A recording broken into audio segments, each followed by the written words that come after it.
дар деҳаи навобуди ҷамоати деҳоти тугараки ноҳияи восеъ корҳои таҷдиду навсозии роҳи мошингард бо истифода аз техникаҳои муосири роҳсозӣ ва иштироки фаъоли сокинон бо маром идома дорад. ҳар рӯзи корӣ шоҳиди фаъолияти густурдаи сохтмончиён ва сокинони деҳа мебошад, ки барои ободии маҳалли зисти худ камари ҳиммат бастанд.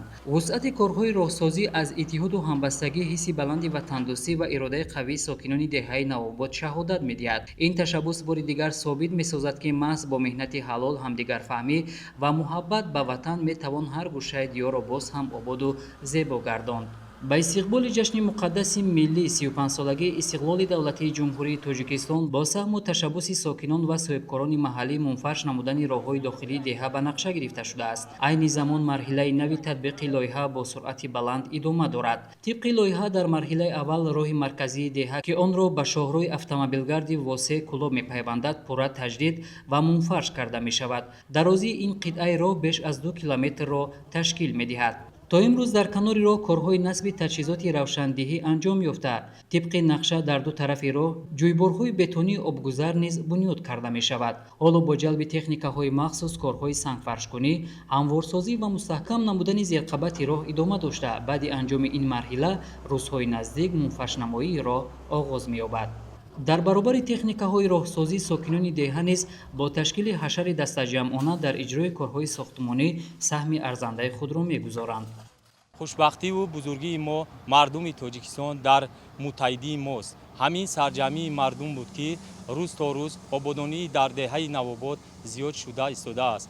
бо саҳмгузории сокинони ватандӯсти деҳа, роҳҳои мошингарди маҳаллӣ навсозӣ гашта истодааст. аллакай тахту анворкунии роҳҳо қариб ки ба охир расида, рӯзҳои наздик асфалтпӯшкунӣ оғоз мегардад.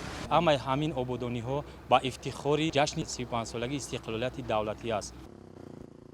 таваҷҷӯҳи рӯзафзон ба рушди инфрасохтори маҳаллӣ дар ноҳияи восеъ самараи сиёсати бунёдкоронаи давлат ва дастгирии сокинон аз иқдомҳои созандаи ҳукумати ҷумҳурии Тоҷикистон мебошад. амалӣ гардидани чунин лоиҳаҳо на танҳо мушкилоти роҳу нақлиётро ҳал мекунад, балки ба беҳтар гардидани шароити зиндагии мардум низ мусоидат менамояд. ин иқдоми созанда намунаи равшани меҳнати содиқона, ҳамдилӣ ва ҳисси баланди ватандӯстии сокинон мебошад. интизор меравад, ки роҳи мазкур то таҷлили 35-солагии истиқлоли давлатӣ пурра мунфарш гардида ба истифода дода мешавад. қобили зикр аст, ки ин ягона tashabbus сокинони деҳаи Навобод нест. қаблан бо саҳми фаъоли аҳолӣ ва дастгирии соҳибкорон дар саҳни муассисаи таҳсилоти миёнаи умумии рақами 12 бо назардошти афзоиши шумораи хонандагон 4 синфхонаи нави иловагӣ сохта мавриди истифода қарор дода шуд. ҳамзамон дар қисми дигари саҳни муассисаи таълимӣ бо дастгирии ҳукумати ҷумҳурии Тоҷикистон бинои нави синфхонаи томактабӣ барои 60 нафар кӯдак бо тамоми инфрасохтори зарурӣ бунёд гардида, корҳои сохтмонӣ дар марҳилаи анҷомёбӣ қарор дорад.